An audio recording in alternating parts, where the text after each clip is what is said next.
To Local 2 newsman Phil Archer, who's been along the seawall. This water has been crashing up over this 17-foot high seawall, and we've got a picture here of Phil. It looks like there's some debris. Is that from the water? What is that out there in the road? Well, there's a lot of debris that's been tossed up now on the seawall. We've actually seen some fish come up on the seawall. We're down here. We're about, I would say, 4 or 5 miles east of where you just saw Robert.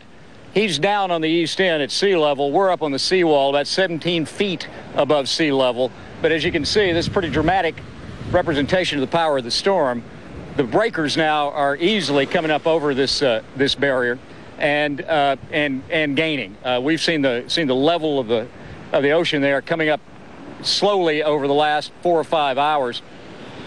And they just about an hour ago began very forcefully coming up over the seawall. Now, of course, the problem they're worried about in Galveston Island, the reason the mayor called for a mandatory evacuation is because while this side of the island is protected by this barrier, the bay side is not.